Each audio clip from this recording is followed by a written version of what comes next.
Est-ce qu'il y a des précautions pour agir en situation d'orientation?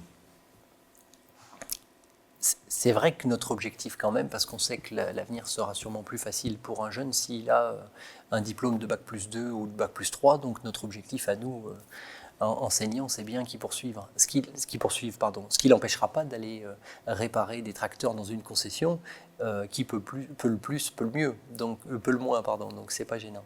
Mais alors sans se prendre pour les conseillers d'orientation, parce qu'il existe tout un courant théorique de la théorie sociale cognitive de l'orientation scolaire et professionnelle, qui notamment est très riche quand on a traité de ces sujets-là. En même temps, on s'aperçoit que les élèves qu'on rencontre, nous, dans l'enseignement professionnel, ils savaient un petit peu ce qu'ils voulaient faire et ils ont souvent dit moi, je sais ce que je veux faire, je n'ai pas besoin d'un conseiller d'orientation.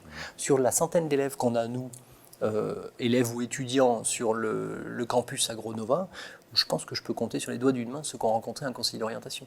Ils savaient a priori ce qu'ils voulaient faire. Mais une fois qu'on est dans l'enseignement professionnel et pour poursuivre dans l'enseignement supérieur, c'est pas si facile que ça et on sait qu'on peut être en échec assez rapidement et que toute la dimension psychologique a beaucoup d'importance.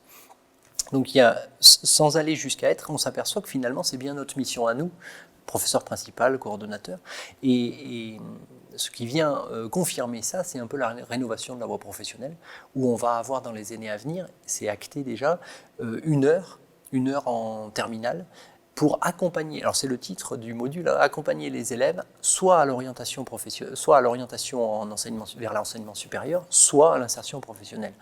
Donc plus qu'une idée ou une envie, ça devient une injonction ministérielle. Donc là, il va bien falloir qu'on... Alors, je me disais qu'on avait deux choix.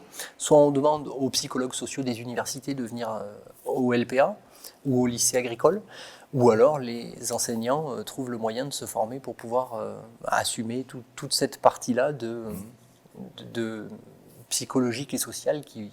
Voilà. J'ai un peu envie de dire que après la recherche que j'ai effectuée, je m'aperçois que dans beaucoup de situations, les compétences psychologiques et sociales permettent de transcender les difficultés scientifiques et techniques. Et c'est peut-être une manière d'accompagner au mieux les jeunes vers leur devenir, leur dorénavant socio-professionnel.